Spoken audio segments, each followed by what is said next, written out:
Welcome to Silent Queen's Reckoning. I'm so glad you could join us today. Now let's dive right into the story. Chapter 1. At 5:12 in the morning, Daniel Mercer slipped into his house carrying another woman's perfume on his coat and a small wooden fox in his pocket. His wife found the toy before he finished his first lie.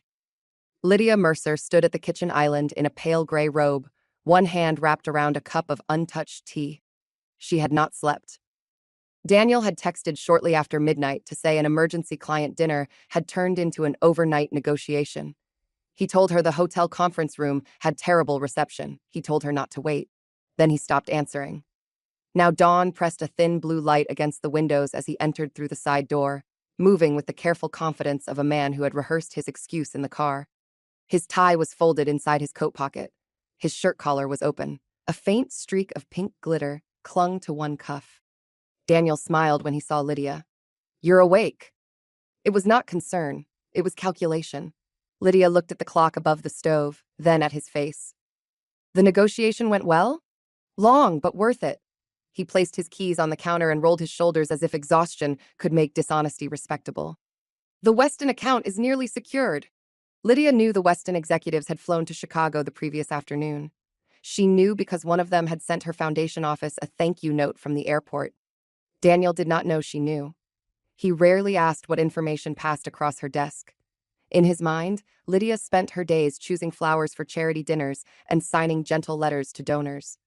He walked toward the stairs. The wooden fox fell from his coat pocket and struck the marble floor. The sound was small. It stopped both of them. The toy rolled once before settling near Lydia's bare foot. It was beautifully made, painted burnt orange with white ears and a tiny green scarf.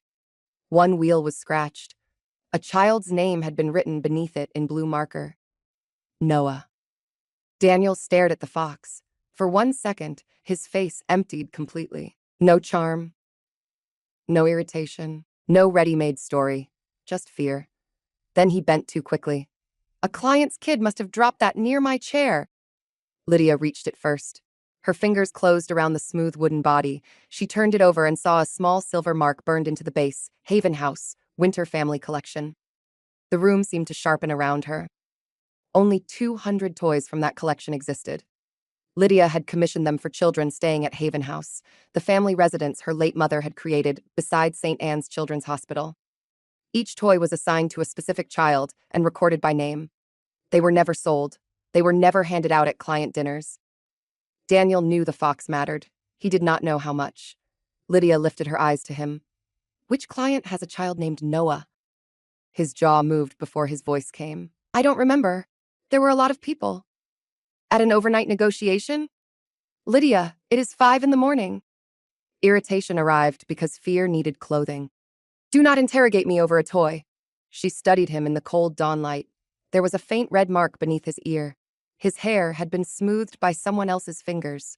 A smear of chocolate sat near the edge of his coat pocket, low enough to have come from a small hand. The details aligned with brutal simplicity. Not only a mistress, a child. Daniel reached for the fox. Lydia moved her hand back. "Give it to me," he said. The command was quiet, automatic, and revealing. Lydia's heartbeat thudded once against her ribs. "Why?" "Because it is not yours." The cruelty of the sentence entered the room before Daniel understood it. Lydia looked down at the silver Haven House mark resting against her palm.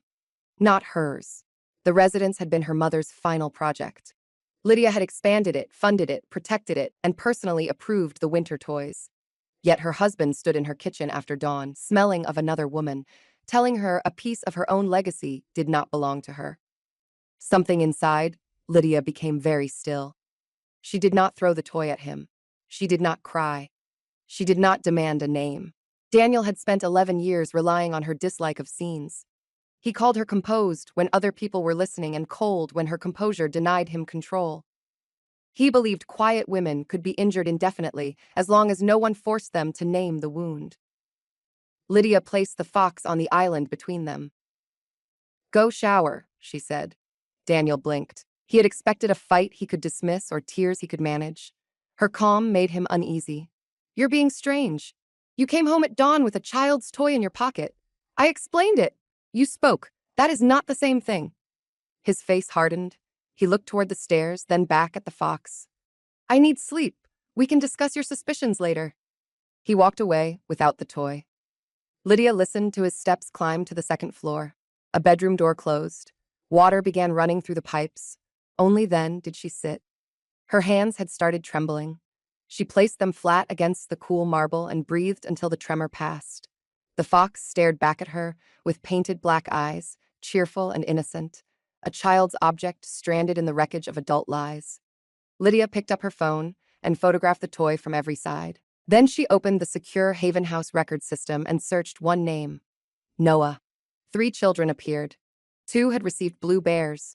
1 had received the wooden fox, Noah Bennett, age 5. His emergency contact was his mother, Serena Vale. Lydia knew the name. Serena was Daniel's new events director. Young, polished, and recently promoted after Daniel insisted she had extraordinary instincts. She had attended Lydia's anniversary dinner 6 months earlier wearing a cream dress and looking at Daniel as though the room belonged to their secret. Beside Noah's name was a note from the family coordinator. Toy collected yesterday by authorized family guest, Daniel Mercer. Lydia read the line twice. Upstairs, the shower stopped. She closed the record, placed the fox inside a clean linen bag, and moved it to the locked drawer of her desk. Then she returned to the kitchen and poured Daniel's cold coffee down the sink. He thought he had left behind a toy. What he had left behind was the first piece of a life he had hidden inside hers. Chapter 2. By 8 o'clock, Daniel was asleep in the guest room with the curtains closed. Lydia knew because he had not dared enter their bedroom. He claimed he did not want to wake her, though she had been standing in front of him when he arrived. Even his courtesy had become lazy. Lydia dressed in a navy suit and pinned her mother's small gold brooch near the collar. Her reflection looked composed. Only the faint shadows beneath her eyes revealed the night. Before leaving, she stood outside the guest room door. Daniel's phone lay charging on the table just inside, visible through the narrow opening. Once, she might have stepped in and searched it. The temptation lasted less than a second. She did not need stolen access to prove what his carelessness had already exposed. The wooden fox was enough to begin. Haven House stood across a garden from St. Anne's Children's Hospital, a warm brick residence with yellow doors and wide windows. Families stayed there while children received long-term treatment. Lydia's mother, Margaret Hale, had founded it after watching parents sleep in hospital corridors beside sick children. She died before the second wing opened. Lydia had continued the work quietly, keeping her name away from banners because she believed care should not be turned into decoration. Daniel had once admired that belief. Later, he learned to exploit it. When Lydia arrived, children were eating breakfast in the common kitchen. A little girl in a purple cap pushed cereal around her bowl. 2 brothers built a tower from sugar packets. Parents moved with the particular exhaustion of people whose days were measured by test results and visiting hours. Lydia greeted them without performance. She never entered Haven House as a wealthy patron inspecting gratitude. She entered as someone responsible for the roof, the staff, and the promise that nobody there would be made to feel like a burden. The family coordinator met her in the small office. Her name was Elena, a calm woman who understood that silence could be kinder than questions. Lydia placed a photograph of the wooden fox on the desk. Elena recognized it immediately. Her expression changed. Lydia did not ask for theories. I need the collection record for Noah Bennett. Elena opened the file. Noah had not been a resident. His name had been added to the holiday support list through a special request from Daniel. The form described him as the son of a single employee facing temporary housing instability. Daniel had signed as sponsor. Serena Vale had collected meal vouchers, transport assistance, and the winter toy under Haven House's family support program. Lydia felt each fact land quietly. Daniel earned more in 1 month than many Haven House families earned in a year. Serena's salary was generous. Neither was facing housing instability. They had used a program for families under medical and financial strain to create gifts and convenience for their hidden child. That crossed a line deeper than adultery. Lydia's gaze stopped on Noah's birth date, 5 years old. Daniel's affair was not recent. 5 years earlier, Lydia had undergone her second failed pregnancy. She remembered waking in a hospital room with Daniel holding her hand and saying they would survive the loss together. He had cried against her shoulder. 3 months later, Noah Bennett had been born. The room blurred for one dangerous second. Lydia pressed her thumb against the edge of the desk until the wood hurt. Pain brought the room back into focus. Elena looked at her, but said nothing. There were moments when a person's whole past rearranged itself without asking permission. Daniel's sudden business trips during that year, his impatience when Lydia could not recover quickly, the locked phone, the unexplained softness he sometimes carried home after being absent. She had believed grief made him distant. He had been visiting his child. Lydia closed the file. "Remove Daniel's authority to submit family requests," she said. Elena nodded. "Do not contact Serena. Do not change Noah's current support until I review it." Another nod. Noah was 5. He had not invented the lie. Whatever Daniel and Serena had done, Lydia would not turn a child into collateral. The toy in her drawer belonged to him. She would return it, but not through Daniel. Before leaving, Lydia walked through the winter playroom. Paper snowflakes still hung from the ceiling, though spring had begun. A shelf displayed extra wooden animals from the collection: blue bears, red birds, green turtles. One empty space remained where Noah's fox had been assigned. Lydia touched the edge of the shelf. She thought of Daniel in the hospital 5 years ago, pressing his forehead to hers and promising that losing a child would not destroy them. At the same time, another woman had been carrying his son. Her grief had been real. His had been theater. Outside, cold sunlight fell across the garden path. Lydia stood beside her car and allowed herself exactly 1 minute to feel everything without controlling it. Anger, nausea, humiliation, sorrow for the pregnancies she had mourned beside a liar, and a strange ache for a boy who had left his fox in his father's pocket. When the minute ended, Lydia called her mother's oldest friend, Victoria Hale, who managed the family office and knew how to act without narrating every action. "I need the house access records for Daniel," Lydia said, "and a list of every payment he has directed through the family support accounts." Victoria did not ask why. That was one reason Lydia trusted her. At 9:20, Daniel finally texted, "Where is the toy?" Not "good morning," not "where are you," not "we need to talk." The toy. Lydia looked at the message while standing beneath the Haven House sign. She replied, "Safe." 3 dots appeared immediately, then vanished. Daniel called. Lydia let it ring. He called again. She turned the phone face down and drove away. Chapter 3. Daniel waited for Lydia in the living room that evening, wearing a fresh white shirt and the expression he used when preparing to explain something beneath her intelligence. A bottle of wine stood open on the table. 2 glasses waited beside it. He had dimmed the lights, as if soft shadows could make 5 years disappear. Lydia entered, removed her coat, and placed her bag on the console. "Where have you been?" he asked. "Haven House." His fingers tightened around his glass. Lydia noticed. She noticed everything now. "Why? A child lost a toy." Daniel set the glass down too hard. Wine moved against the rim. "Lydia, this game is unnecessary." She looked at him. "Then stop playing." For a moment, the old balance between them flickered. Daniel was accustomed to deciding when conversations began, how long they lasted, and which facts were too unpleasant to discuss. Lydia had allowed that pattern because she preferred peace. Now she saw that peace purchased with silence was simply a room where lies could sleep comfortably. Daniel stood. "Serena has a son. I helped her get a holiday toy. That is all. You collected it as an authorized family guest. She was busy. You came home at dawn with it after claiming you were with a client." His eyes sharpened. "Did you access a child's private file?" The counterattack was so predictable that Lydia almost smiled. He wanted to make the method more offensive than the truth. "I oversee Haven House." "You fund it. That does not mean you can invade people's lives." Lydia slowly removed her gloves. "You used a program for struggling hospital families to give gifts to your events director's son. It was 1 toy. And meal vouchers, transportation, a special request." Daniel's face changed again. He had not expected her to look beyond the fox. He walked toward the window, putting distance between them. "Serena went through a difficult period. I wanted to help." "For 5 years?" The room stopped. Daniel's back remained toward her. Lydia watched his shoulders. A tiny movement passed through them, then vanished. He had spent years believing his wife did not know how to read him because she rarely challenged what she saw. He had mistaken mercy for blindness. "Noah is 5, she said. "You signed his request. You collected his toy. You spent last night with his mother. Is he your son?" Daniel turned. His face held anger, but beneath it was the panic of a man facing a door he could not close quickly enough. This is not a conversation to have when you're emotional. Lydia's hands were perfectly still. Is Noah your son? Lower your voice. She had not raised it. That was when Lydia knew. Not from a confession, from his refusal to lie directly while looking at her. She sat in the armchair opposite the sofa. Her knees felt briefly weak, and she refused to let him see it. Tell me. Daniel rubbed a hand over his mouth. The performance of burden began.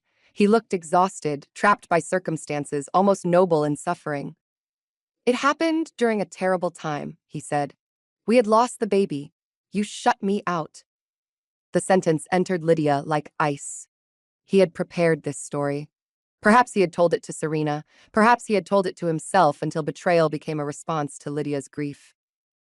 I was recovering from surgery, she said.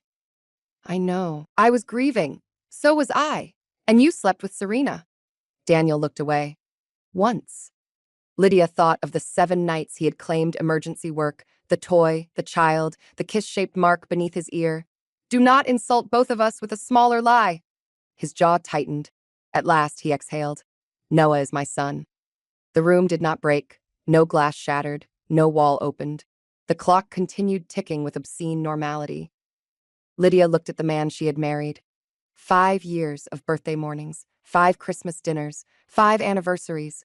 5 years of him watching Lydia avoid baby showers because grief still caught her unexpectedly.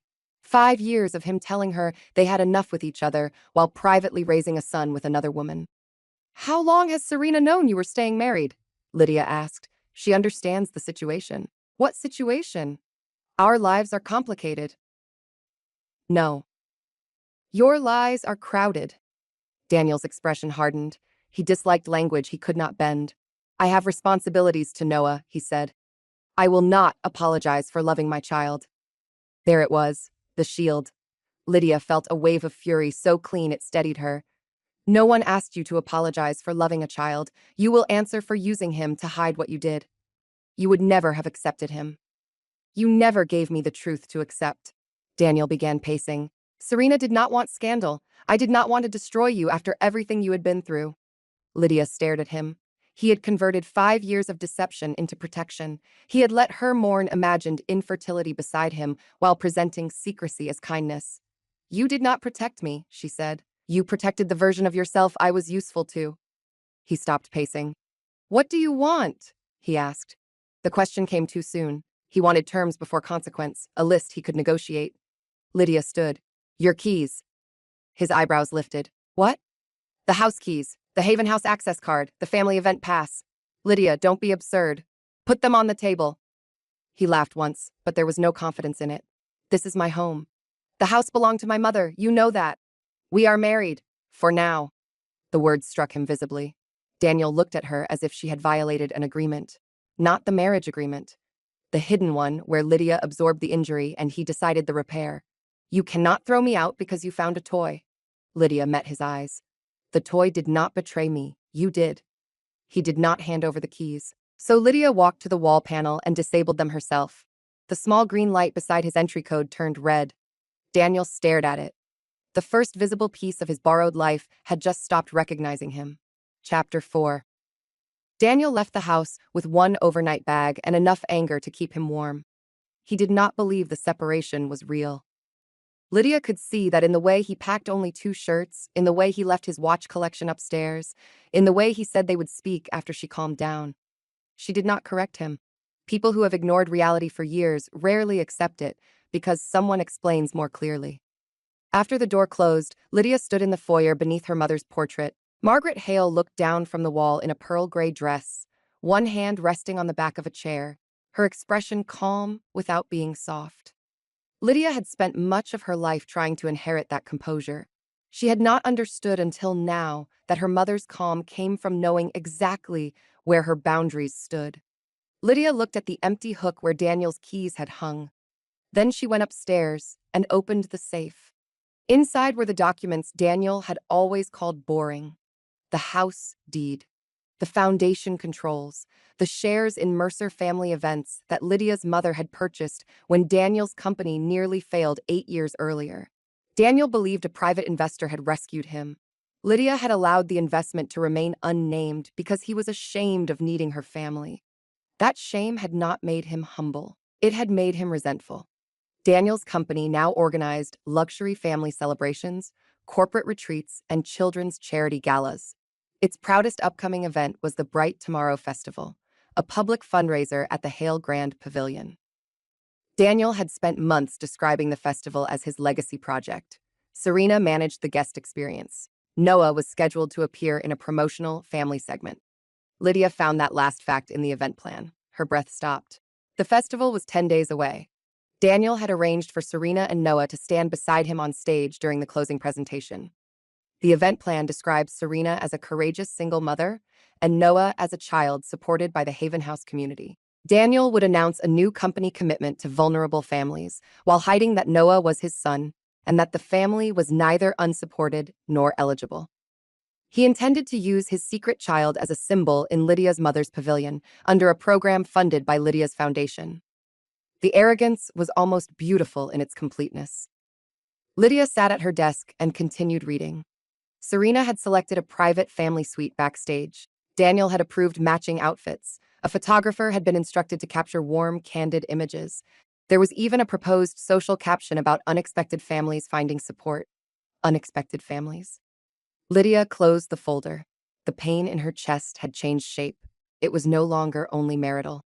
Daniel had built a public triumph from stolen compassion. He was preparing to stand with Serena and Noah before cameras while Lydia sat at the donor table and applauded, unaware that everyone on stage shared a truth denied to her.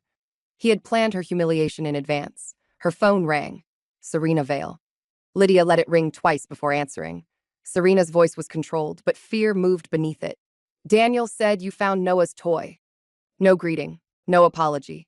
Yes. He needs it back. Lydia looked at the linen bag on her desk. Noah needs it back. There was a pause. Can Daniel collect it? No. Serena inhaled. Lydia, I know this is shocking, but Noah should not suffer because adults made mistakes. The sentence was carefully chosen. It placed Serena beside the child and Lydia opposite them. Adults did not make mistakes, Lydia said.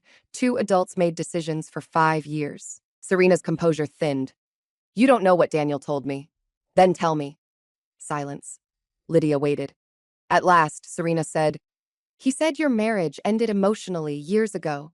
He said you stayed together because of the Hale name and the company. Lydia almost admired how neatly Daniel had divided the lie. To Lydia, Serena was a single lapse during grief. To Serena, Lydia was a cold wife maintaining a public arrangement. To the world, Daniel was a devoted husband and generous businessman. Every woman received the version that kept her in position. Did he tell you I did not know Noah existed? Lydia asked. Serena did not answer. That was an answer. The toy will be returned directly to Noah, Lydia said. Not through Daniel. You have no right to contact my son. Then collect it yourself tomorrow at Haven House. Serena's breath caught. Haven House was public enough to feel safe and meaningful enough to remind her what she had used. I don't think that's appropriate. Neither was applying for support under false circumstances. Serena ended the call. Lydia placed the phone down. She did not feel victorious. Serena was not the architect of every lie, but she had lived comfortably inside enough of them. She had accepted vouchers meant for struggling families.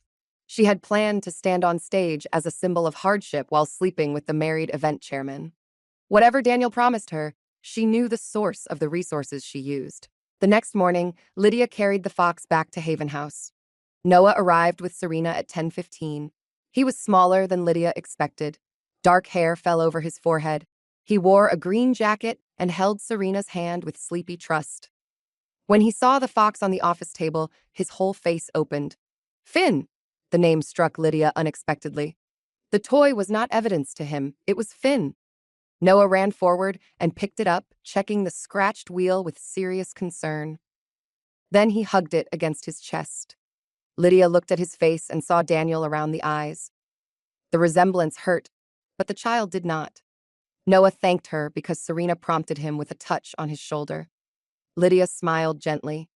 Keep him safe, she said. Noah nodded with solemn determination. Serena stood near the door, pale and beautifully dressed, her usual confidence absent. Her gaze moved over Lydia's face as if searching for hatred. Lydia gave her none. Hatred would have simplified Serena into a villain and Lydia into a victim. The truth was harder. Serena had been lied to, and she had also chosen to profit from the lie. No words were needed. Serena took Noah's hand and left. Through the window, Lydia watched the boy roll the fox along the garden wall as they walked away. She felt grief, but not for Daniel. She grieved the life Noah deserved to understand, honestly. Chapter 5. The first rumor reached Lydia that afternoon. A donor called to ask whether she was ill because Daniel had suggested she might not attend the Bright Tomorrow festival. Another friend sent a careful message saying she hoped Lydia was taking care of herself during a difficult emotional period. By evening, 3 people had heard that Lydia was exhausted and stepping back from public duties. Daniel had begun removing her before she removed him. It was an old habit. Whenever Lydia disagreed, he translated her silence for others. She was tired, sensitive, overwhelmed, not interested in details. He did not attack her directly. He softened her out of the room. This time, Lydia answered. She sent the festival board one short note confirming that she would attend as chair of the Hale Grand Pavilion and principal sponsor of the Haven House program. No explanation. No mention of marriage. Just her name placed clearly where Daniel had tried to erase it. The response came quickly. The festival chair thanked her and confirmed that the closing presentation would require her approval. Daniel called within 4 minutes. "What are you doing?" he asked. Lydia stood at the window overlooking the garden. "Attending the festival. You are in no condition to make public decisions." "Which condition?" He ignored the question. "We agreed you would remain behind the scenes." "You agreed with yourself. The event is too important for personal drama." Lydia looked at the program on her desk. Serena and Noah's staged family moment remained highlighted in gold. "Then do not bring personal deception onto the stage." Daniel's voice dropped. "Noah has done nothing wrong." "Correct." The word stopped him. "Then leave him out of this. You put him in it." Daniel was silent. Lydia continued. "You applied for support in his name. You arranged his appearance. You planned to present Serena as a struggling single mother. You built your closing speech around a lie. It was marketing." The ugliness of the answer was almost casual. Lydia closed her eyes for a moment. Noah was his son. Serena was his mistress. Haven House was her mother's work. To Daniel, the combination was marketing. "The closing presentation is canceled," she said. His control broke. "You cannot do that." "I just did. The press is expecting it. Then give them the truth." He breathed heavily through his nose. "You want to punish a 5-year-old because I found happiness outside our marriage." There it was again, the child as shield, happiness as excuse, marriage as dead only when describing the affair. "Noah will remain welcome at every child-centered activity," Lydia said. "He will not be displayed as proof of charity his parents did not need." Serena needed support. She needed honesty. Daniel ended the call. Lydia did not mistake the abrupt silence for surrender. Daniel would find another route. He always did when a direct door closed.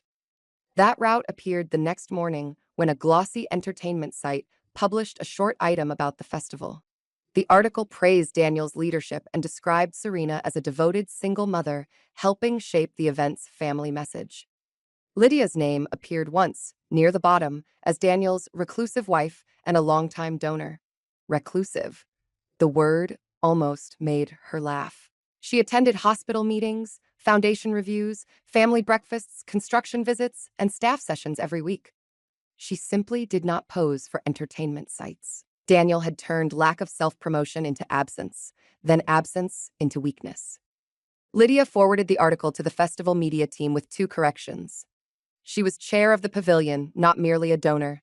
Serena's family story would not be part of the official program. No accusation. No scandal. The article changed within an hour. Daniel's name moved below Lydia's. Serena's description disappeared. It was a small correction, but Daniel noticed. Men who build power from placement notice every line. That evening, Lydia received a photograph from an unknown number. It showed Daniel, Serena, and Noah eating dinner in a private room at one of Daniel's clubs. Noah sat between them holding the wooden fox. Daniel leaned toward Serena with his hand resting behind her chair.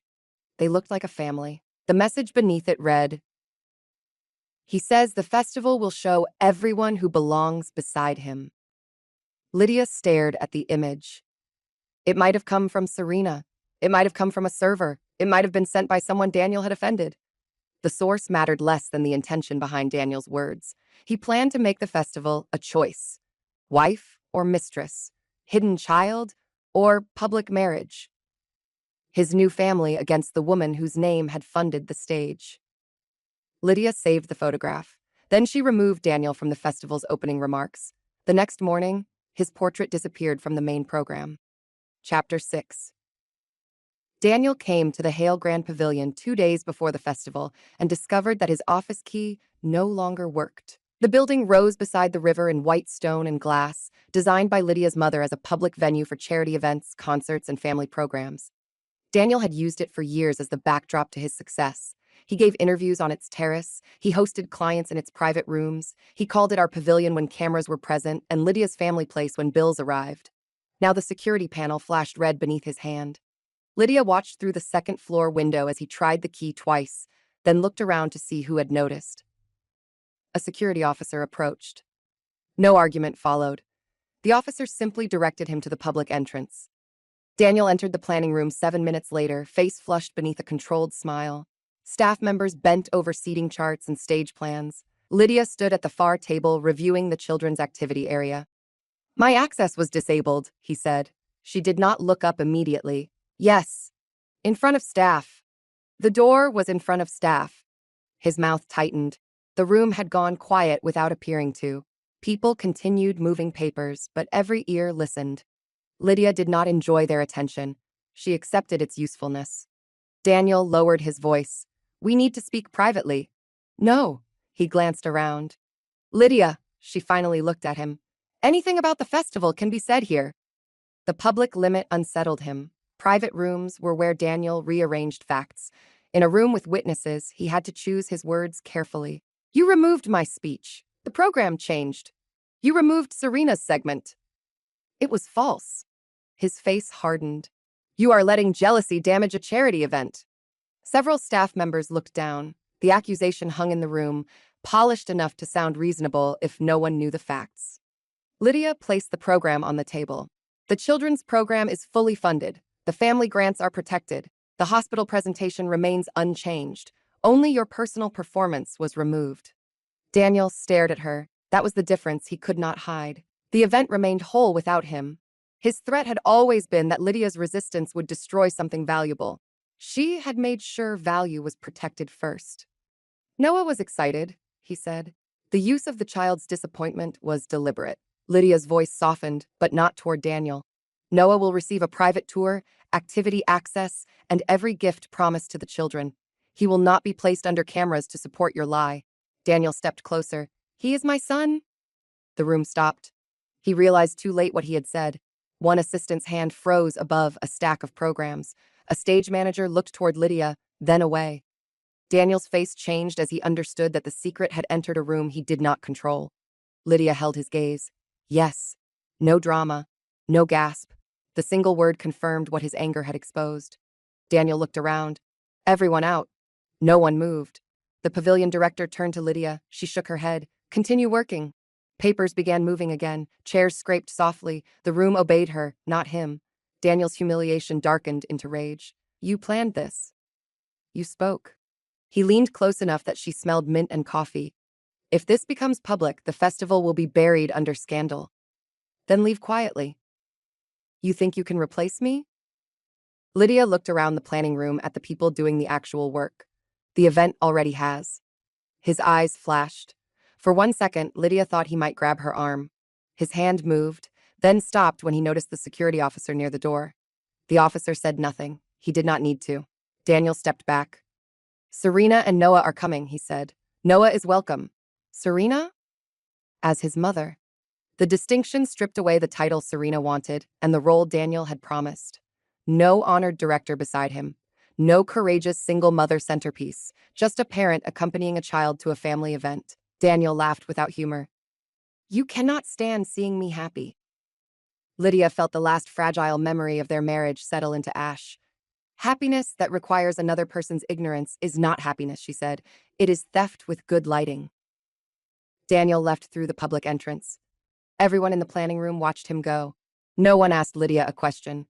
That silence was not avoidance, it was respect. Chapter 7. The morning of the Bright Tomorrow Festival arrived under clear skies. Families lined up outside the pavilion before the doors opened. Children carried balloons and wore paper wristbands. Volunteers arranged art supplies, games, books, and small gifts across the main hall. The stage at the far end glowed beneath a wide screen showing photographs of Haven House families, with permission, smiling in kitchens, gardens, and hospital corridors. Lydia arrived before sunrise. She wore a white suit with a soft blue blouse and her mother's gold brooch. No dramatic jewelry, no armor beyond clarity. She walked every floor, checked the family rest areas, visited the medical station, and made sure the children's gifts were arranged by age. The wooden animals sat on one table, each marked with a child's name. There was no fox for Noah. He already had Finn. At 9:30, Serena entered with him through the public doors. Noah wore a navy jacket and carried the fox in one hand. He looked excited, turning his head toward every color and sound. Serena looked less certain. She had chosen a pale pink dress and low heels, elegant but not theatrical. Her eyes found Lydia across the hall. For a moment, neither woman moved. Then Noah saw Lydia and lifted the fox. "Finn is safe."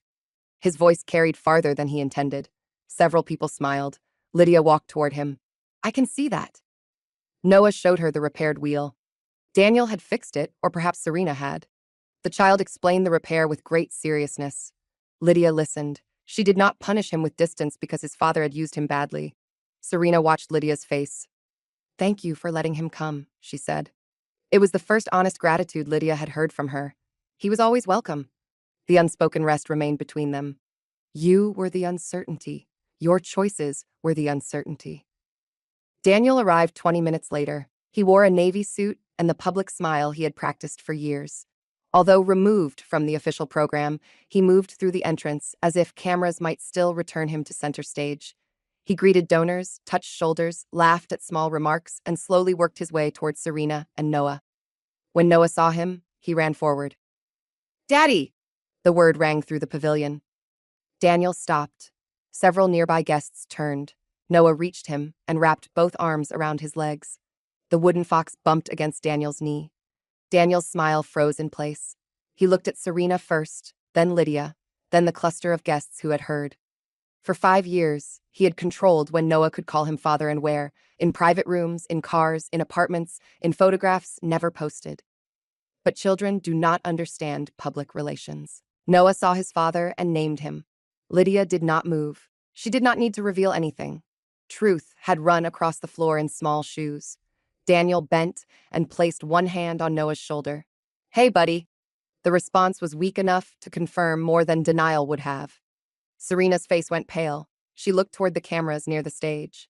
One photographer had turned. Daniel quickly lifted Noah and angled his body away. "Let's find the activity room," he said. Noah held up the fox. "I left Finn in your coat after our sleepover." The second sentence completed what the first had begun. A donor near Lydia inhaled sharply. Daniel's jaw locked. Noah continued, unaware. "Mom said you had to go home before the sun because Lydia might wake up." Serena closed her eyes. The cruelty was not in the child. It was in the adults who had built a secret and expected him to understand its walls. Daniel lowered Noah quickly. "Go with your mother." The sharpness hurt the boy. His smile disappeared. Lydia saw it and stepped forward before anger could turn the child into a target. "The craft room is open," she said gently to Noah. "They need someone to paint the first wooden train." Noah looked at her, then at Serena. Serena took his hand and led him away. Her face was tight with shame, but she kept her body between Noah and the staring guests. Daniel turned on Lydia the moment they were out of earshot. "You arranged that." The accusation was insane enough to reveal his panic. "He spoke to his father," Lydia said. "You put ideas in his head." "I returned his toy." The donor beside them stepped away, carrying the story with her. Daniel noticed. He reached for Lydia's elbow. She moved before he touched her. "Do not," she said. The word was quiet. Security shifted closer. Daniel forced his hand back to his side. "This event will be remembered for scandal because of you." Lydia looked past him at the hall full of children painting, laughing, and choosing books. "No, it will be remembered for what it gives them. You are the part people will forget." The stage lights came on for the opening program. Lydia walked away from him and toward the microphone. Behind her, Daniel stood beside a table of children's toys, exposed by the smallest person he had expected to keep silent. Chapter 8. Lydia's opening remarks lasted 4 minutes. She welcomed the families. She thanked the hospital staff, volunteers, and donors. She announced new rooms at Haven House and a transportation fund for parents traveling between work and treatment. She did not mention Daniel. She did not mention Serena. She did not mention the child who had called his hidden father by the correct name. That restraint made the truth larger. Daniel remained near the back of the hall, watching the room choose to continue without him. His face had recovered its public calm, but his body betrayed him. His shoulders were too rigid. His smile appeared a second late. He kept checking his phone as messages arrived from people who had heard Noah. Serena sat beside the craft area while Noah painted a wooden train blue. She did not look toward Daniel. The festival moved forward. A children's choir performed. Doctors spoke briefly about family housing. Parents shared written messages that were read by the host rather than forcing exhausted families onto a stage. Lunchboxes were distributed. The day remained useful, bright, and protected. At noon, Daniel attempted his second move. He gathered several reporters near the pavilion terrace and began speaking as though he still represented the event. Lydia saw the cluster through the glass. Serena stood beside him now, with Noah between them. Daniel had recovered the original plan in smaller form. If he could not take the stage, he would create one outside. He placed a hand on Noah's shoulder. Serena lifted her chin. The cameras rose. Lydia walked toward the terrace. She did not hurry. Hurrying would make Daniel the emergency. He was not. As she approached, she heard him describing the importance of supporting all forms of family. The phrase sounded generous until one remembered the wife inside whose ignorance his second family had grown. One reporter asked whether Noah was his son. Daniel smiled sadly, the expression of a man preparing to present confession as courage. Before he answered, Lydia stepped through the terrace doors. The cameras shifted. Daniel's face changed. "Lydia," he said, as if warning her away from her own building. She looked at Noah first. The boy had stopped smiling. He clutched the fox against his jacket, while adults turned his life into a question. Lydia addressed the reporters. "No child will be used for a press announcement at this event." Her voice was calm and clear. Daniel tightened his hand on Noah's shoulder. "I am acknowledging my son. You should have acknowledged him without requiring an audience." The cameras captured his silence. Serena looked at Daniel. Something in her expression shifted. Perhaps she heard, finally, how his public courage depended on public reward. Daniel turned toward the reporters again. "My wife has struggled with the situation." Lydia almost felt the old trap close around her. The emotional wife, the complicated situation, the brave father. He had prepared this shape for years. She opened it with one fact. Daniel applied for charity support for Noah under false circumstances while paying for private hotels with the same account. The terrace went still. No long financial explanation. No dense documents. One sentence. A child's support toy beside luxury rooms. Daniel's face drained. Serena stepped away from him. "That isn't true," he said. Lydia held up a single page. On one side was the Haven House request bearing his signature. On the other was the hotel receipt from the same weekend. The dates matched. The names were clear. The nearest reporter photographed it. Daniel reached for the page. Lydia lowered it before he could touch it. "This is private," he said. "The support fund is not." Serena stared at him. "You said you paid for the vouchers." Her voice was quiet, but the microphones caught it. Daniel turned. "Not now." The same dismissal he had used on Lydia now landed on Serena. She flinched, and the last visible thread of their alliance snapped. Noah looked up at his mother. "Are we in trouble?" The child's question changed the air. Serena crouched immediately. She told him no with a shake of her head, then took his hand. Lydia looked at the reporters. "The program will continue. Noah will not lose anything promised to him. The adults will answer for the adults." That sentence became the center of the story. Not revenge against a child, not a jealous wife's rage. Protection first, consequence second. Serena led Noah inside. Daniel remained on the terrace, surrounded by cameras he had summoned. He tried to speak again. The reporters no longer asked about his courageous family announcement. They asked why he had used charity support. They asked whether other company expenses had been disguised. They asked whether Lydia had known about his son. Each question stripped another layer from the performance. Daniel looked through the glass at Lydia. For the first time, he seemed to understand that she was not going to rescue him from the scene he had created. Lydia turned and returned to the children's hall. Behind her, the cameras stayed with him. Chapter 9. By sunset, the festival had raised more money than any previous year. That fact enraged Daniel more than failure would have. The event had succeeded without his speech, without his carefully staged family segment, and despite the scandal he believed made him essential. Families received grants. Hospital transport was funded. Haven House added 6 rooms. Children went home with books, art kits, and wooden animals. Daniel went home with no key. The first article appeared before the pavilion closed. Businessman reveals secret son, faces questions over charity support.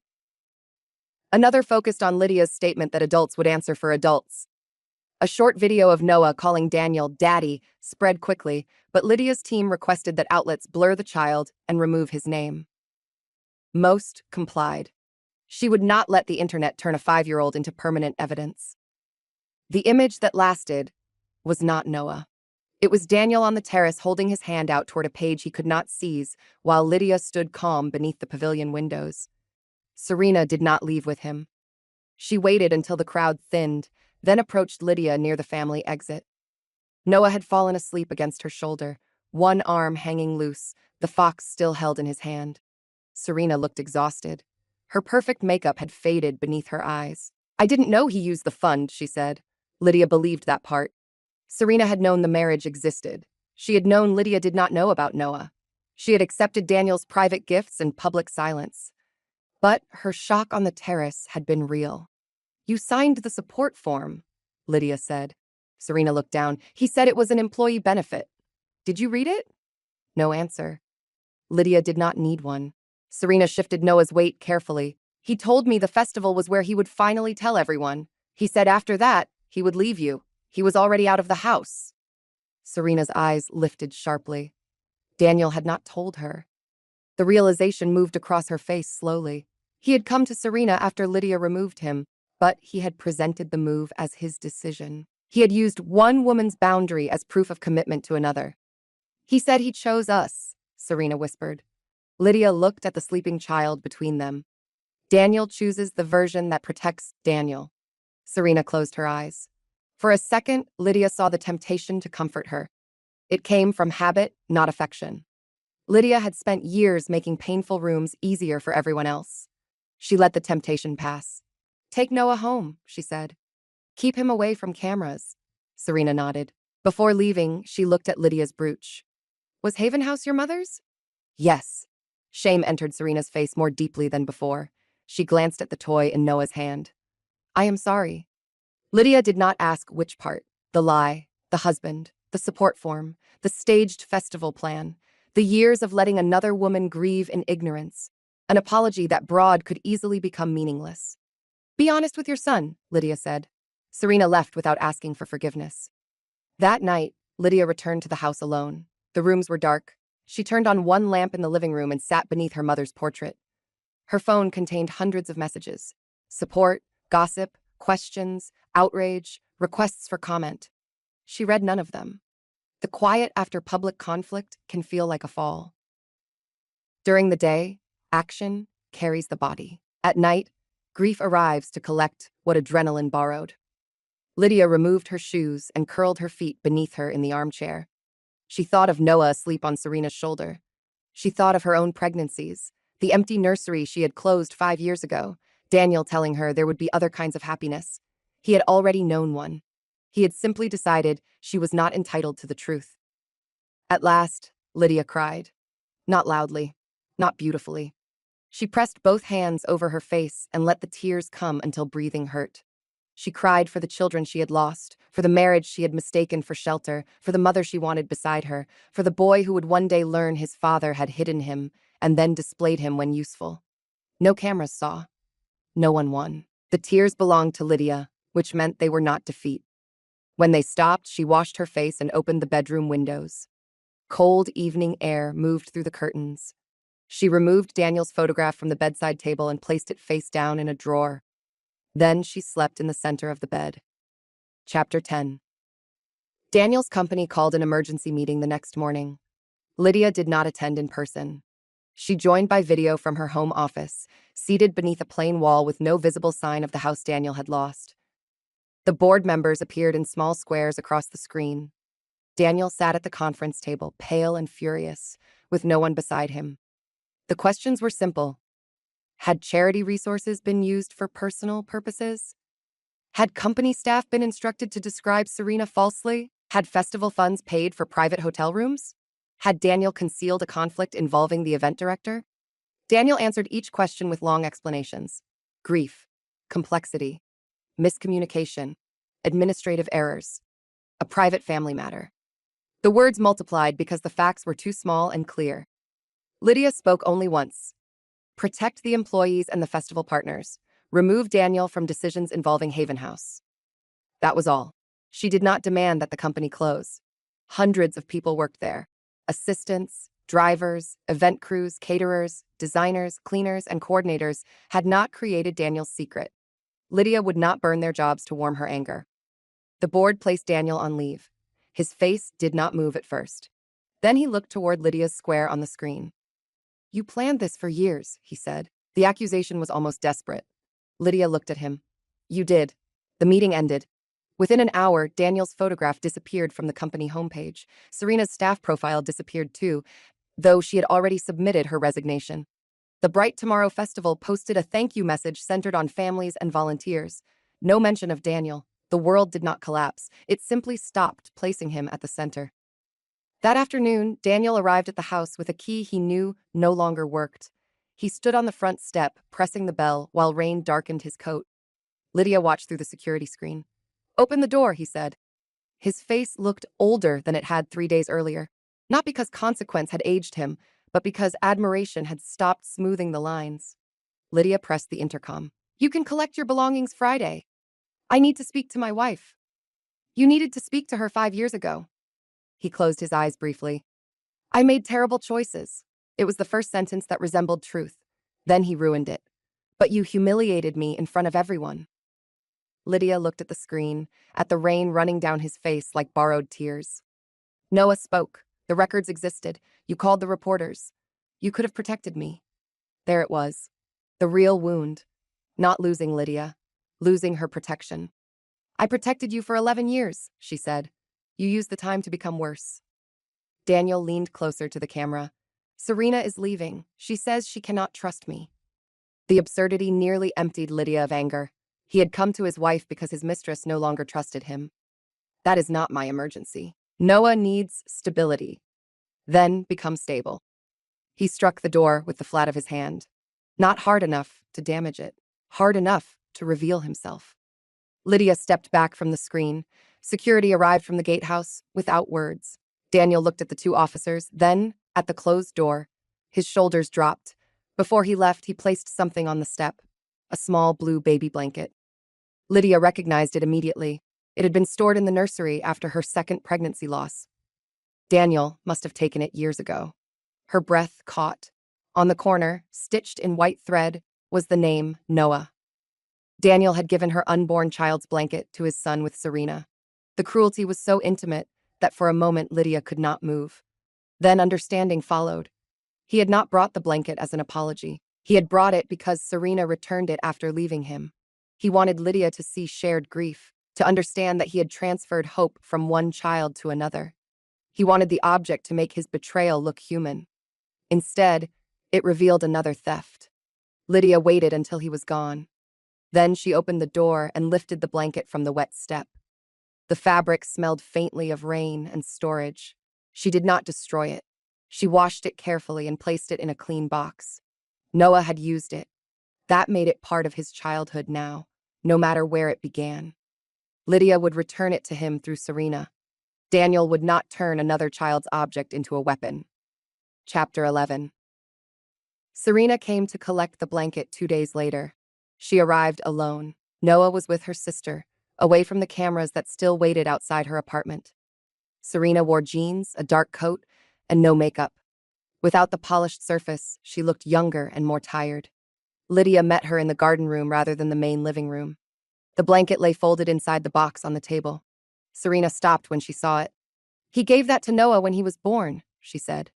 Lydia's hands remained folded in her lap. "It came from the nursery Daniel and I prepared." Serena sat slowly. The knowledge seemed to press the air from her body. She looked at the stitched name, then at Lydia. "He told me he bought it after Noah was born. He added the name." Serena covered her mouth with one hand.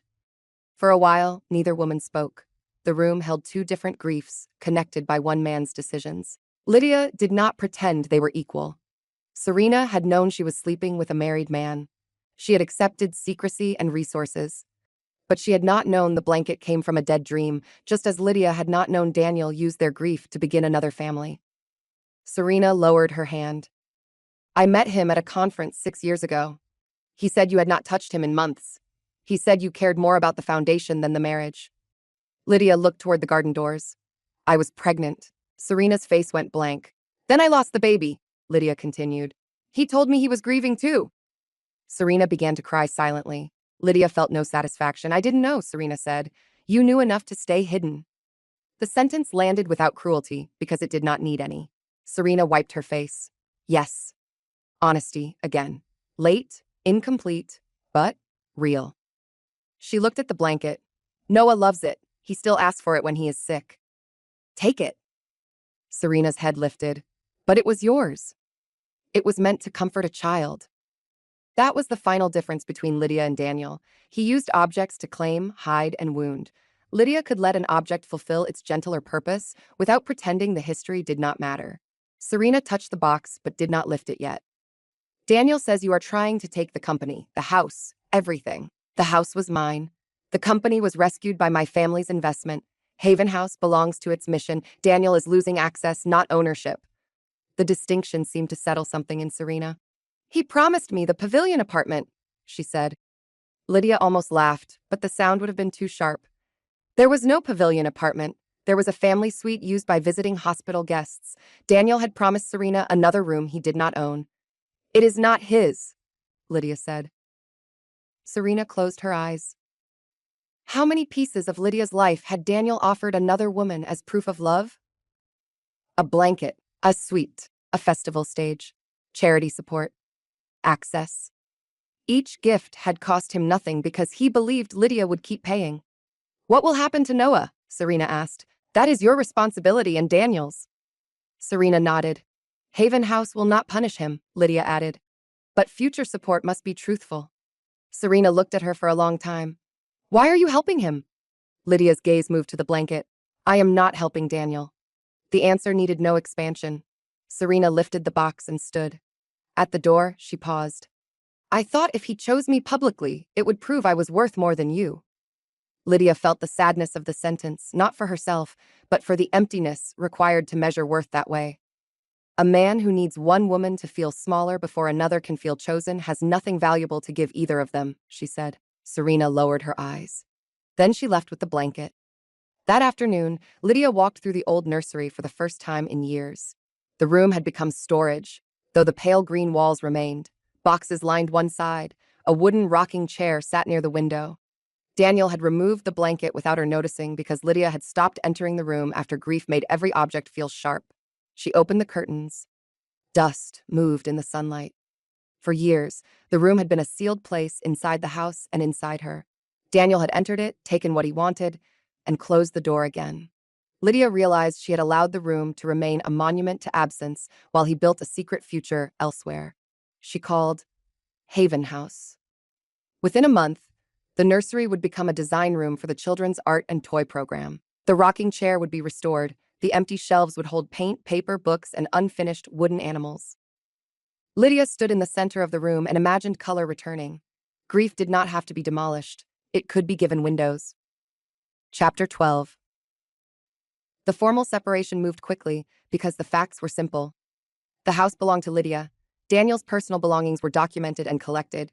His company shares remained his, but the Hale investment no longer gave him automatic control. Haven House removed every false request connected to Serena while preserving services already promised to Noah. Daniel tried to make each boundary sound like revenge.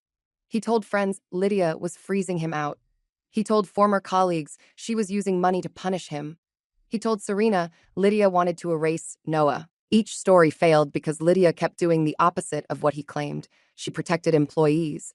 She kept the festival funds intact. She returned the toy and blanket. She requested privacy for the child. Daniel had spent years relying on Lydia's silence. Now her actions spoke too clearly for him to translate. 1 month after the festival, the board removed him as chief executive. The company did not close. A long-serving operations director took over. Staff received a message assuring them their jobs were safe. Clients stayed. Events continued. Daniel had often said he was the company. The company surviving was the cleanest correction. He asked Lydia to meet him one final time at the Hale Grand Pavilion. She almost refused, then agreed because the separation papers required one last inventory of private offices. They met in the empty main hall on a rainy morning. The stage had been cleared, the large screen was dark, rows of chairs were stacked against the wall. Without people, the pavilion looked larger and less impressed by human drama. Daniel stood near the spot where Lydia had delivered the festival remarks. He wore a dark coat and no tie. The weeks had thinned his face. He looked like a man waiting for sympathy from the architecture. "I remember the first event we held here," he said.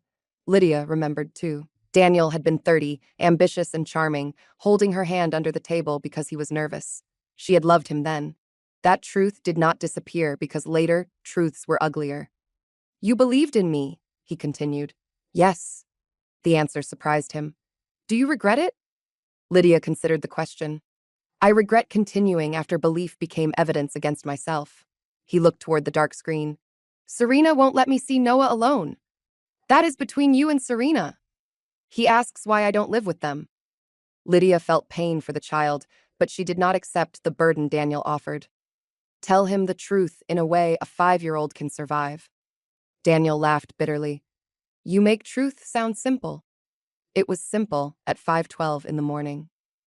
He looked at her, the toy between them, the dawn, the first lie. For a moment, the whole story returned to his face. "I was going to tell you," he said. "When?" No answer. "After the festival?" Lydia asked. "After Noah stood beside you under my mother's name? After I applauded Serena as a struggling mother?" Daniel lowered his eyes. That was as close to confession as he could come. "I wanted one clean moment," he said. Lydia understood then. Daniel had not wanted honesty. He wanted a reveal he could direct, one where cameras admired his courage and Lydia's pain remained off stage. He wanted to move Serena and Noah into the light without showing the years spent keeping Lydia in darkness. "There was no clean moment left," she said. He looked at her with red-rimmed eyes. "Did you ever love me?" The question was selfish, but not entirely false. "I loved you enough to make your life easier," Lydia said. "You decided that meant I could be made smaller." Daniel's mouth tightened. "I loved Noah," he said. "Whatever else you think, I love him." "Then stop using him to make yourself look better." The sentence echoed lightly through the empty hall. Daniel looked toward the stage where he had planned to reveal his son. For once, he had no defense. The office inventory took 20 minutes. His framed awards, personal files, and spare suits were boxed. He tried once to take a silver photograph frame that had belonged to Lydia's mother. The pavilion manager quietly placed it back on the shelf. Daniel said nothing. At the exit, he turned. What happens now? Lydia stood beneath the white stone arch, her mother's brooch catching the gray light. Now you live without borrowing my silence. He left through the public doors. Lydia remained inside until the rain stopped. Chapter 13. Spring reached Haven House in small colors. Yellow flowers appeared along the path. Children drew on the courtyard stones with chalk.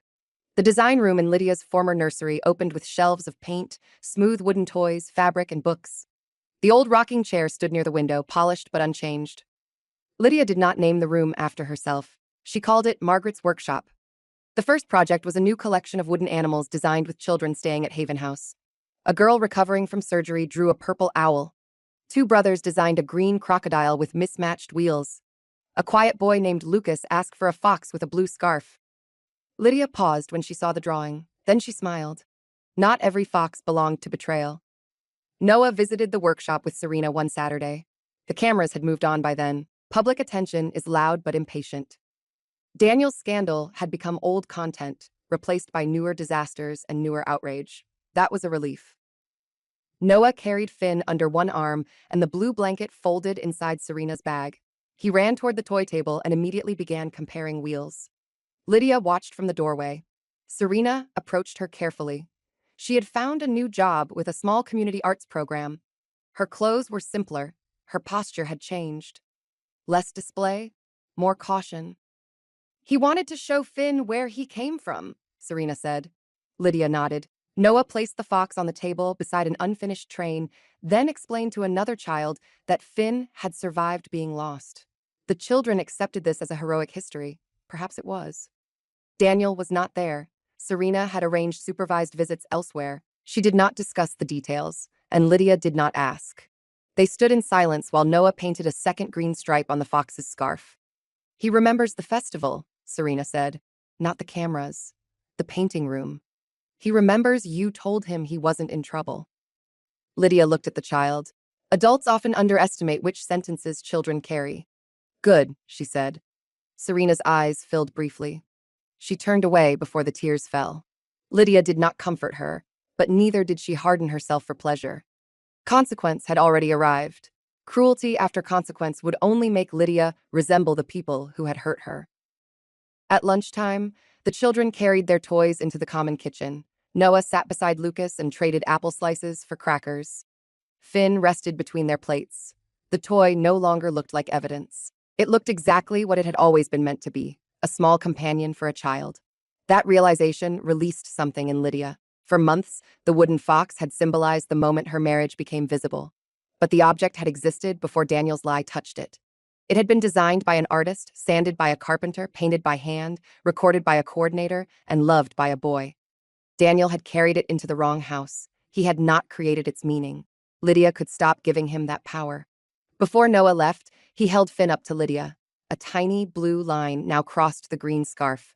Now he has two families of colors, Noah said. Serena went still. Lydia crouched to his level. He looks brave. He is. Noah hugged the fox and ran toward the door. Lydia stood slowly. The words stayed with her.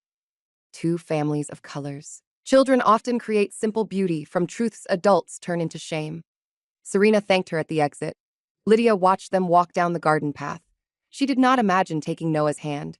She did not imagine the child she might have had. She allowed him to be himself, not a symbol, not a replacement, not proof of Daniel's betrayal. That was freedom, too. Chapter 14. 1 year after the Bright Tomorrow Festival, Lydia stood on the same stage beneath the same wide screen. The pavilion was full again. Families, hospital staff, volunteers, donors, and children filled the hall. The event had grown, but it felt less polished and more alive. Children's artwork hung beside the stage. The new wooden animal collection covered one long table. Every toy carried the name of the child who helped design it. Daniel was not on the guest list. Serena attended quietly with Noah and sat near the family tables. She did not seek cameras. When photographers moved through the hall, she turned Noah toward the activities rather than the lens. Lydia noticed. She wore a deep green dress and her mother's brooch. Her hair was pinned back. She no longer chose clothes based on whether Daniel would call them severe. She had discovered that severity was often the name insecure people gave to a woman who looked complete without their approval. The opening video showed Margaret's workshop. Children painted toys, laughed over crooked wheels, and held up drawings. Noah appeared for less than 2 seconds in a wide group shot, his face shown only with Serena's written approval. Finn sat on the table before him. No secret, no spectacle, just a child included honestly. When Lydia took the stage, applause rose. She waited for it to settle. Last year, she began. A small toy revealed a very large lie. The room became still. She did not tell the private story in detail. People already knew enough. She looked toward the toy table. For a while, I thought that fox would always represent betrayal. But objects do not belong forever to the worst thing someone does with them. A blanket can return to comforting a child. A room can become a workshop. A stage can stop displaying one person's ego and begin showing many children's imagination. Near the family tables, Noah held Finn against his chest. Lydia continued. Pain is not meaningful simply because it hurts. It becomes meaningful only when we decide what it will no longer be allowed to control. She announced that Margaret's workshop would expand into 3 hospitals. She announced a clear family support policy requiring truthful applications while protecting children from losing immediate care because of adult misconduct. She thanked the staff who had helped create it. No complicated language, just a promise that compassion would not be used as costume again. The applause that followed felt different from the applause after Daniel's exposure. That first applause had been judgment. This was recognition. After the program, Noah approached the stage carrying a small box. Serena stayed several steps behind. Inside the box was a wooden fox painted white and gold, with a tiny brooch marked on its chest. "This one is for you," Noah said. Lydia's throat tightened. She lifted the toy carefully. Beneath it, in uneven blue letters, he had written Lydia. For one brief moment, the stage blurred. "Thank you," she said. Noah smiled. "She doesn't get lost." Lydia looked at Serena. Serena pressed her lips together, eyes bright, but said nothing. The child ran back toward the activity tables. Lydia held the fox in both hands. A year earlier, Daniel had come home at dawn with a toy that exposed 5 years of betrayal. Now his son had given her another toy, freely, openly, with no lie attached. The circle did not close perfectly. Real life rarely offers perfect circles. Lydia still carried scars. Noah still had a father who would need to earn trust. Serena still had choices to answer for. Daniel still lived with consequences that no public apology could erase. But the story had moved. That mattered. Chapter 15. Daniel sent Lydia one final letter after seeing photographs from the festival. It arrived in a plain envelope with no lawyer's name and no company logo. Lydia left it unopened on her desk for 3 days. She was not afraid of the words. She simply no longer felt required to receive every part of Daniel merely because he chose to send it. On the 4th morning, she opened it. The letter was shorter than she expected. Daniel wrote that he had seen Noah holding Finn in the workshop photographs. He wrote that he had begun supervised counseling with his son. He wrote that he was working at a smaller events firm where no one cared about the Mercer name. He admitted that Lydia had funded the life he claimed to build alone. He admitted that he had used her grief as an excuse. He admitted that the festival reveal was meant to make him look brave. The words did not repair anything. They did not return 5 years. They did not make Lydia's hospital room less lonely in memory. They did not erase the blanket or the false forms or the dawn lie. But for the first time, Daniel described his actions without turning Lydia into the cause. At the end, he wrote, "I kept thinking love meant keeping every part of my life. I understand now that I was only keeping every advantage." Lydia read the sentence twice. Then she folded the letter and placed it in the boundaries file beside the separation documents. Not the memory box, not the family archive, the boundaries file. That was where the truth belonged. She did not reply. An apology can be real without becoming a bridge. That afternoon, Lydia went to Margaret's workshop. The white and gold fox Noah had given her sat on a high shelf near the window. Children worked below it, painting wheels and arguing about whether an elephant could be purple. The room that had once been a nursery no one entered now smelled of wood, paper, and washable paint. Lydia sat in the restored rocking chair. Sunlight crossed the floor. She thought of her mother. Margaret had never met Noah. She had never seen Daniel's betrayal. Yet the house, pavilion, and workshop all carried choices shaped by her values. Protect the child. Name the adult harm. Keep useful work alive. Do not confuse silence with goodness. Lydia had once believed dignity meant enduring pain without making others uncomfortable. Now she understood dignity differently. It meant refusing to let the person who caused the pain decide how quietly the truth must be told. A little girl brought Lydia an unfinished wooden bird and asked her to choose a color. Lydia selected bright red. The girl approved. Together, they painted one wing. Chapter 16. 2 years after the wooden fox fell from Daniel's pocket, Lydia woke at 5:12 in the morning. For a moment, her body remembered before her mind did. Dawn against the windows. A side door opening. Another woman's perfume. A toy striking marble. The first lie. Then the present returned. The house was quiet. No one was sneaking inside. No phone waited with an excuse. Rain touched the roof softly. On the bedside table sat a photograph of Lydia with the Haven House staff, her mother's brooch pinned near her heart. Beside it rested the white and gold fox Noah had made. Lydia got out of bed and went downstairs. The kitchen looked almost exactly as it had that morning, but the life inside it had changed. Daniel's coffee mug was gone. The wall panel carried only her code. Fresh flowers stood near the window. Plans for the next workshop expansion covered one end of the island. She made tea and watched the sky lighten. At 6, a message arrived from Serena. A photograph showed Noah preparing for his first day of school. He wore a green backpack. Finn's head stuck out of the front pocket. The message beneath it was simple. "He asked me to show you that Finn is coming too." Lydia smiled and sent back a small heart. There was no friendship between her and Serena, but there was no war either. They had built a narrow, honest peace around the child Daniel once used as a secret and a shield. Lydia did not claim a role that was not hers. She simply remained one safe adult in the edge of his world. At 7, Lydia left for Haven House. The garden was wet from rain. Parents drank coffee near the common kitchen. A father slept in an armchair while his daughter colored beside him. Staff moved quietly through the halls. In Margaret's workshop, dozens of wooden animals waited on the shelves. Lydia placed the white and gold fox among them for the morning session. It was no longer locked away as something precious enough to fear losing. Children would touch it. Someone might scratch a wheel.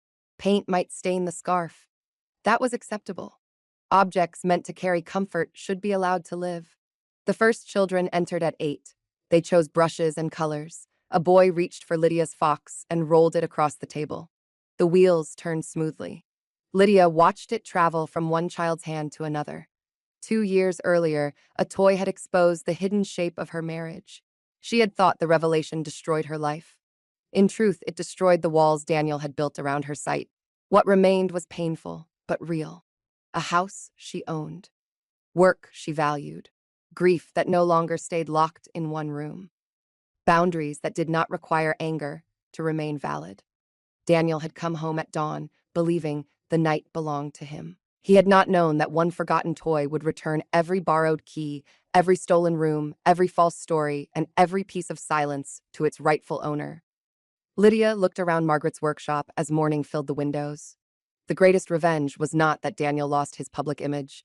It was that Lydia stopped measuring her life by what he lost. She measured it by what she built after he was gone. Chapter 17. Daniel's last attempt to reclaim public sympathy came 6 months after the first festival. He agreed to appear in a filmed interview about fatherhood.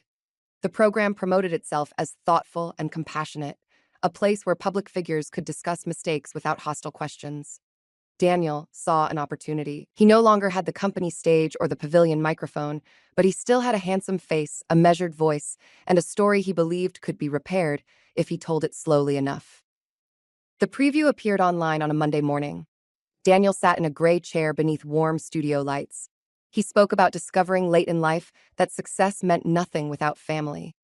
He said he had hidden Noah because he feared hurting people he loved.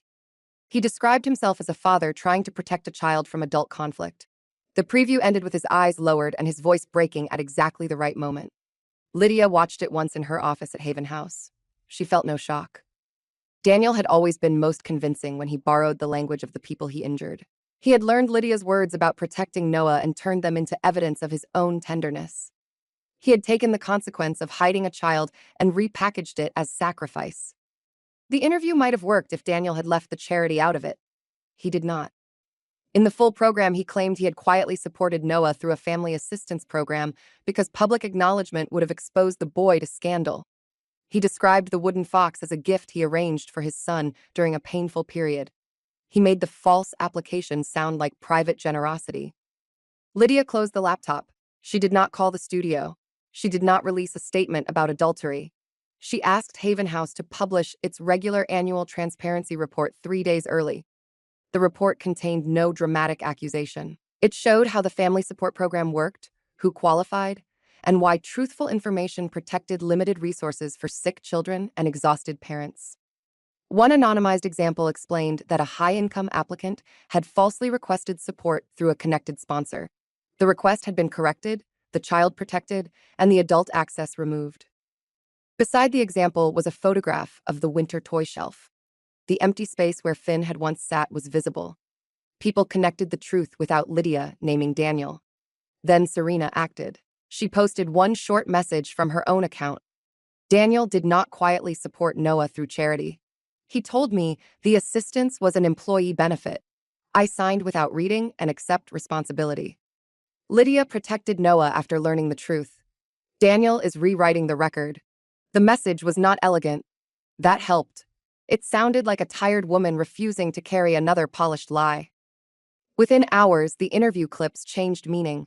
Daniel's lowered eyes no longer looked sorrowful. They looked rehearsed. His claim of protection sat beside Serena's correction and the Haven House report. The studio added a note beneath the episode. Sponsors quietly removed promotional posts.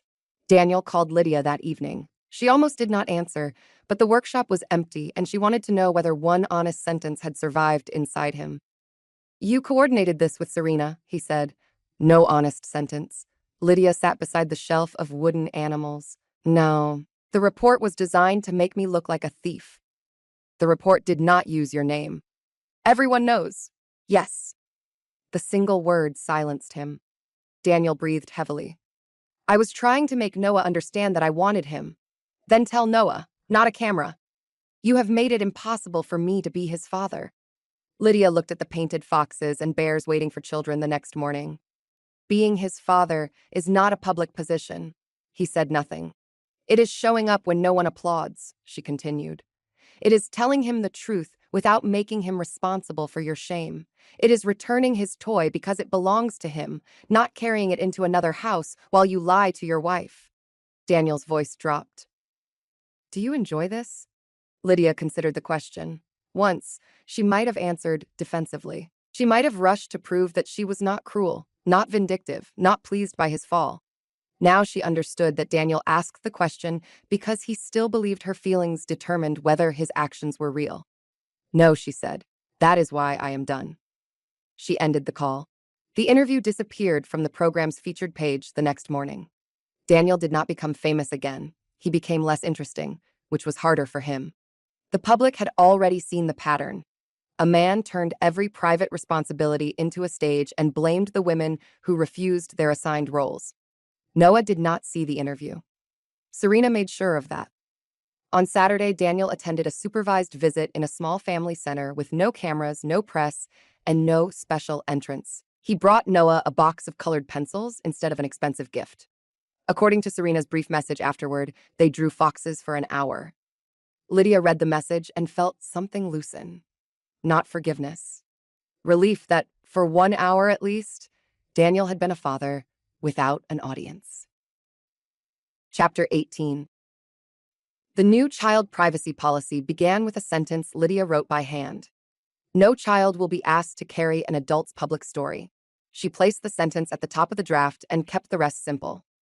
Children receiving Haven House support would not appear in promotional material without clear permission. Parents could not exchange personal stories for better access. Donors could not stage surprise meetings for cameras. Staff could stop any interview or photograph that made a child uncomfortable. The rules came from Noah, though his name appeared nowhere. Lydia reviewed them with parents, nurses, staff members, and older children who understood more than adults often assumed. The children gave the clearest advice. Do not film when someone is crying. Ask before showing a bald head. Do not make sick children say thank you more than once. Let siblings be in pictures too. Never tell a child to smile if they do not want to. Lydia wrote every point down. At the next Haven House gathering, the policy was introduced without speeches. Staff received cards listing the rules. Families received a one-page explanation. Cameras remained outside the common rooms. The atmosphere changed almost immediately. Parents relaxed. Children stopped scanning doorways when visitors entered. Lydia realized how often generosity had been tied to performance. Smile for the donor. Hold the toy. Stand beside the banner. Tell the painful story again. She had participated in some of that before, believing visibility helped raise funds. Daniel's betrayal forced her to see how easily help became ownership when powerful adults wanted proof of their goodness. The correction became one more thing he could not take credit for. That summer, Lydia traveled alone for the first time since the separation. She chose a quiet coastal town where no one knew the Hale name.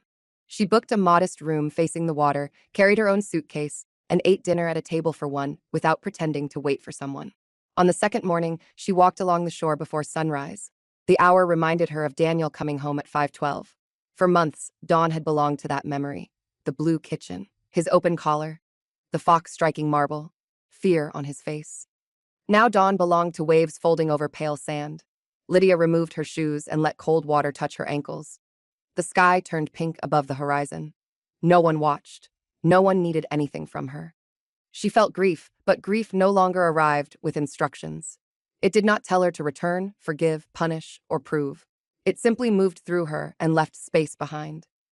She thought about the years she had called patience love. Patience could be loving.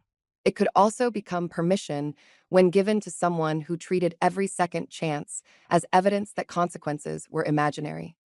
Lydia did not regret being kind. She regretted believing kindness required endless access. When she returned home, Margaret's workshop had sent a package. Inside was a collection of drawings from the children. Purple owls, green crocodiles, red birds, and many foxes. One picture showed a white and gold fox standing beside a large yellow house. Above it, in a child's uneven handwriting, were the words, "She knows the way home." Lydia framed the drawing and placed it in her kitchen. Not above the locked drawer where evidence once sat, above the table where morning light reached first. Months later, on a cold evening, near the second anniversary of Daniel's return at dawn, Lydia hosted a small dinner at the house. Haven House staff came. Victoria came. Serena did not, nor would that have been appropriate, but she sent a new wooden train Noah had painted for the workshop shelf. The train was orange with a green roof. One wheel was blue. After dinner, the guests gathered in the old nursery, now bright with children's designs. They admired the toys and photographs. No one spoke about Daniel. His absence was no longer a subject. It was simply space being used better. When everyone left, Lydia carried the orange train to the workshop shelf. She placed it beside the white and gold fox. The two toys looked ordinary together. That was the final mercy of time. The objects that once held unbearable meaning could become ordinary again. A fox could be a fox. A blanket could warm a child. A nursery could hold paint. Dawn could be morning instead of evidence. Lydia turned off the workshop lights and stood in the doorway. She had not won because Daniel lost his company title, his house access, his public stage, or the trust of two women. Those consequences belonged to him. She had won when his choices stopped deciding the emotional temperature of her day. She had won when she could protect Noah without imagining him as proof of her own loss. She had won when she opened the nursery curtains. Downstairs, the framed drawing waited in the kitchen. She knows the way home. Lydia did. The next morning, she woke shortly before dawn and went to the kitchen without turning on the lights. Rain had stopped during the night. Beyond the windows, the garden shone with water, and the first pale line of day rested above the trees. The framed drawing caught the new light. On the counter below it, the white and gold fox waited beside Noah's orange train. Lydia opened the back door and breathed in the cold, clean air. Once, Dawn had delivered a husband carrying another life in his pocket. Now, it brought only mourning. Nothing entered the house without her permission. Nothing inside it required her silence. She made tea, opened the workshop plans, and began the day. Subscribe for more stories about quiet women, hidden power, and the moment betrayal meets consequences.